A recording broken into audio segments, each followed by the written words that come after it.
लामो समयदेखि तपस्या गरिरहेका रामबहादुर बमजनलाई हिजो प्रहरीले पक्राउ गर्यो।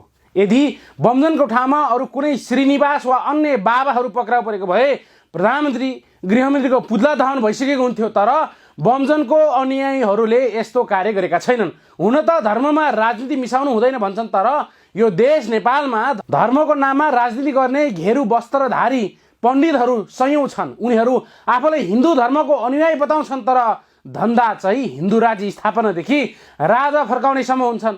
कुनै आश्रममा प्रवचन दिनुपर्ने गुरुहरू कुनै राजनीतिक दलका भातृ सङ्गठनका नेताले जस्तो राजनीतिक भाषण दिइरहेका हुन्छन्। सडकमै निस्केर गैर जिम्मेवारीपूर्ण अभिव्यक्ति दिँदा पनि धर्मलाई छुनु हुँदैन भनेर राज्य बेखबर हुन्छन्। तर नेपालको तराईको एउटा सानो गाउँका एक गरिब तामाङका छोरा रामबहादुर बमजनले जङ्गलमा गएर बिल्कुलै असम्भव लाग्ने ध्यान शक्तिको चमत्कार देखाउँछन्। विश्वविख्यात टिभी च्यानल नेसनल जियोग्राफी र डिस्कभरीका क्यामेराले रात दिन सर्भिलेन्स गर्दा पनि उनको तपस्यामा कुनै छलछाम भेटाउन सकेनन्। आजको विज्ञान प्रविधिको युगमा समेत कसैले पत्याउन नसक्ने चमत्कारी देख्दा विदेशी समेत हार खाएर फर्केपछि राज्यले उनको संरक्षण गर्नु पर्थ्यो। तर संरक्षण गर्नु त परको कुरा, एउटा सत्कर्मको मार्गमा हिँडिरहेका एक तामाङका छोराको चरित्रमाथि हिलो छ्याप्ने काम गर्यो। बलात्कारको नै आरोप लगायो।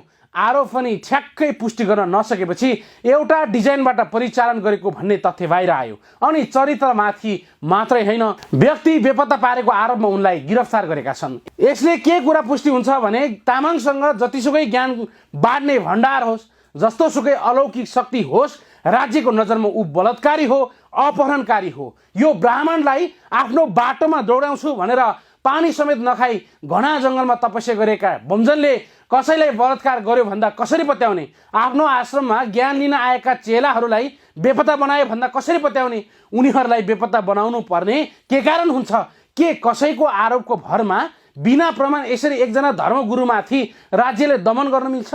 कदापि मिल्दैन। किनभने रामबहादुर बमजन कुनै अपराधी होइन। यहाँ कतिपयले आरोपको भरमा अपराधी करार गर्न खोजिरहेका छन्। यहाँ आरोप लागेका अधिकांश मानिस निर्दोष साबित भएर बाहिर निस्किँदा पनि अपराधी करार गरेका पाउँछौँ। यो हाम्रो समाजको चेतनाको दोष पनि होला। तर समग्र राज्यले आदिवासी जनजाति युवाहरूलाई हेर्ने दृष्टिकोण अझै पनि पुरातनवादी नै देखिन्छ। रामबहादुर बमजनको गिरफ्तारी पनि त्यसको निरन्तरता नै हो। काफी मार्फत आफूलाई अभिव्यक्त गर्न थालेका आदित्य दाहाललाई राज्यले करोडौं खर्च गरे। यो देशको ठुलो मिडियाहरू उनको प्रशंसा गरेर थाकेनन्। मन्त्री परिषदले नै उनको संरक्षण गर्ने निर्णय गरेका थिए। आज उनी कहाँ छन्, के गर्दैछन्, केही थाहा छैन। राज्यको करोडौं लगानी कहाँ के भयो थाहा छैन। तर एकजना तामाङको छोराको ध्यान बिथोल्नका लागि सारा हत्कण्ड गरे। नेपालका ठुला बताउने ब्राह्मणवादी मिडिया त हात धोएर मिसनकै रूपमा लागे नै। त्यतिले पनि नपुगेर विश्वविख्यात टिभी च्यानल नेसनल जियोग्राफी र डिस्कभरीका क्यामेराले समेत रात दिन सर्भिलेन्स गर्न लगाए। केही छलकपट भेटेन अनि उनीहरूलाई लाग्यो ओहो यो त आजको युगमा पनि चमत्कार नै भयो। यदि यो उदय भयो भने नाथे तामाङको बच्चालाई भगवान मान्नुपर्छ। त्यसो हुँदा हाम्रो धर्म के होलान्? मिसनको रूपमा नेपालमा फैलिँदै गएको आयाती धर्मको केही स्थिति होला भन्ने बडो चिन्ता भयो। यसको तरङ्ग अतिवादीहरूदेखि धार्मिक ब्यारेकसम्म पुग्यो। रामबहादुर बमजनको छुट्टै लिपि तयार भएपछि त झन् नदुख्न पर्ने टाउको समेत दुख्न थाल्यो। त्यसपछि अतिवादी, आयातीवादी र डलरवादी एक ठाउँमा उभिएर उनीमाथि षड्यन्त्र रच्न थाले। रामबहादुर बमजन पक्राउको कारण पनि तिनै षड्यन्त्रको निरन्तरता भन्ने लाग्छ।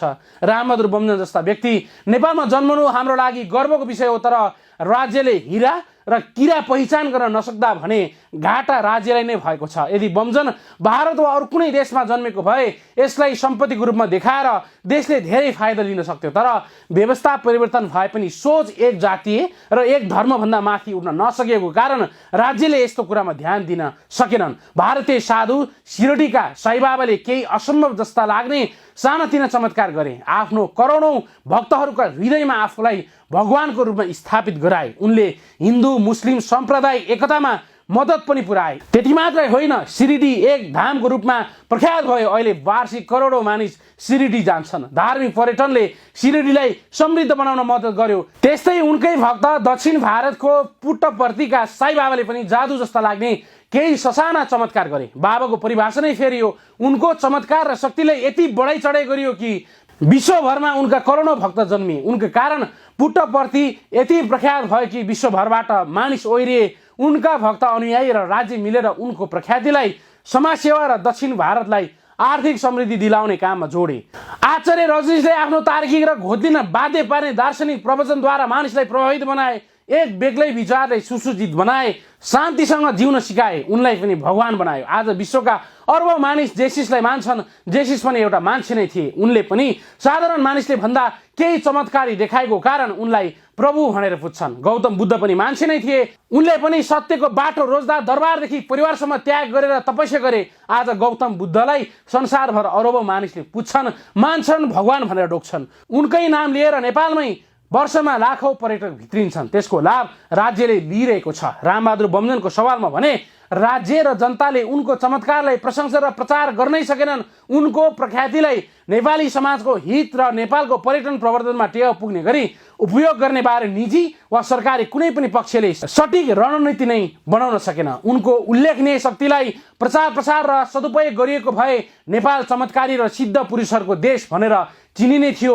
उनलाई प्रयोग गरेर नेपालले धेरै प्रतिष्ठा र आर्थिक समुन्नति आर्जन गर्न सकिने थियो। तर विडम्बना केही अदृश्य दृश्य शक्तिको पछि लागेर अपराधी करार गर्न लाग्यो। यो दुःखद छ। तथ्याङ्कले पनि के देखाएको छ भने आदिवासीहरूले धर्म परिवर्तन नै गरे पनि आयातित धर्म रोज्नुभन्दा मैत्री धर्म रोजेको पाएपछि यसले पश्चिमाहरूको बेसरी टाउको दुखाएका थिए नै।